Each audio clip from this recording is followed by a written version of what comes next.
today we're going to be taking a look at Trigun. So if you're watching this and you've watched a whole lot of anime, then I'm pretty sure you have seen this one before, or if you haven't seen it, then I'm willing to bet you've at least heard about it, since it is a pretty popular one. But in case you're one of the few people out there that's just never heard of it before, well, all you gotta know is that it's a science fiction, western, and action comedy. But anyways, now let's start getting into the story. So it begins with our main character, Vash, or his title, Vash the Stampede.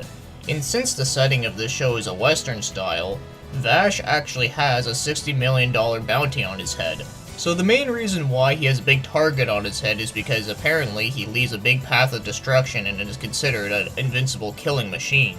But Vash can't remember exactly why he has a big target on his head since he actually has retrograde amnesia. And weirdly enough, his personality really doesn't suit the whole destruction thing, considering that he pretty much acts like a goofball and is obsessed with donuts. And that kind of reminds me of something. You know what Vash the Stampede kind of reminds me of? Is that he kind of reminds me of like a western version of Rurouni Kenshin.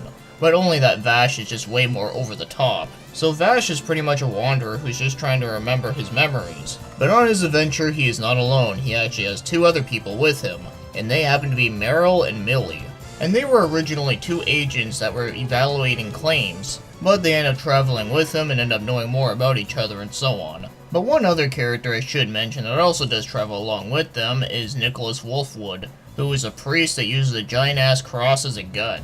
So that's the basic of what you need to know about this one. It's basically Vash who's just trying to go on an adventure trying to remember everything that he forgot about. And of course there's always a ton of enemies that are just trying to take him out just to get the money. But I don't want to end talking about the story right here, because there's also one other thing I do want to mention, and some people might say it's spoiler related, but I don't think it's that spoiler related. Or at least I think I can explain it in a way where it won't be too spoilery in case you haven't seen this one. So basically, the main antagonist of this show is actually Vash's brother that he completely forgot about, named Knives.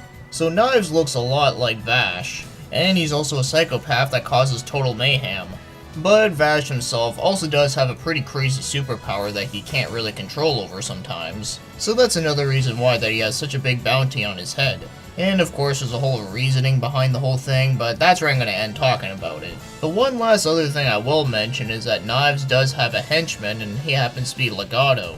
And Legato just happens to be the leader of the Gun Ho Guns, which also try to take down Vash. And they got a ton of members, that's all I'm going to say there. So anyways, now let's start moving on and start talking about the other things. So the animation in this one is pretty fucking good. So of course all the action scenes are just pretty awesome. Although a lot of them are pretty frantic, but at least it is still pretty fun. The character designs are really awesome, especially the villains. And all the backgrounds are pretty nice looking for what they are. Now yes, they are all in a desert, and of course some things are kind of bland and boring to look at, but it does suit the show, since when the hell will he ever see a pink and purple desert?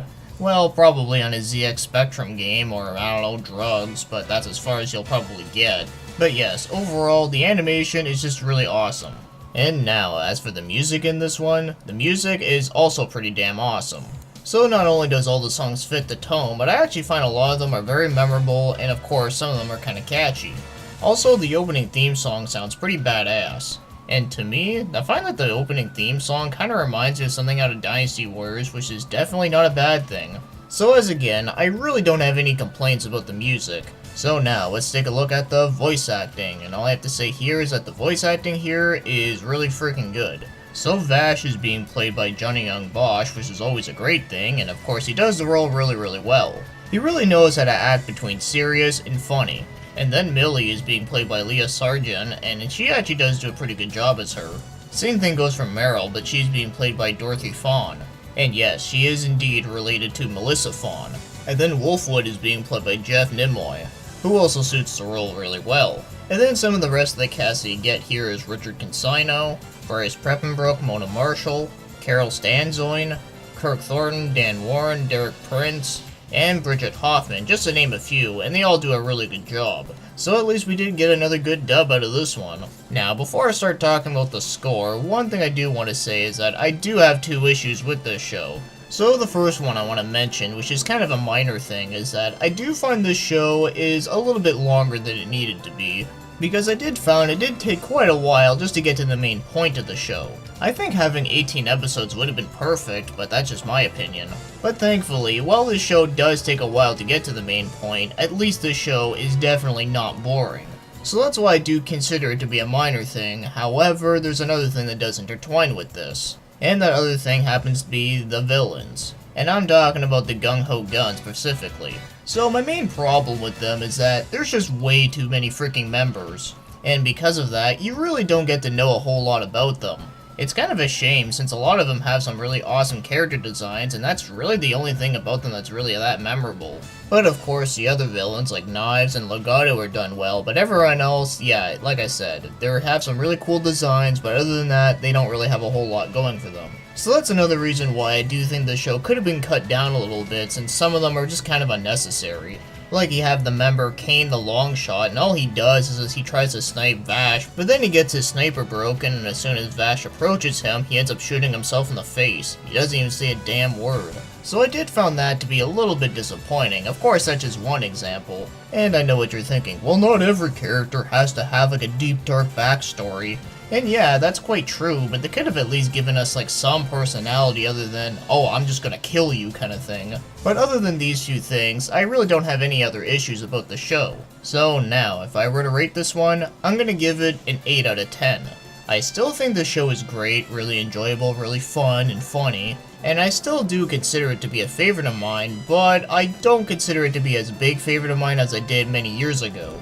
So if you asked me what would I rate this anime a couple years ago, I probably would have given it a 9 or a 10, but after watching it now, I just give it an 8. Which of course is still really good.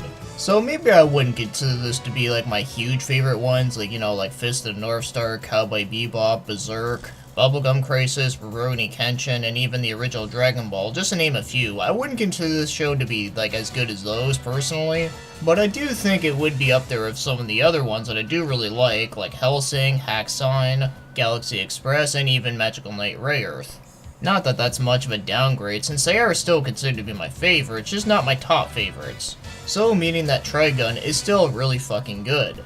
So if you haven't seen this one before, I can definitely recommend it. Since you got some actions, you got some really good main characters, and you got a lot of funny shit. But if you haven't seen this show in a really long time, it is at least worth watching again, even though for me personally, I didn't like it as much as I used to way back when, but it is still really good entertainment.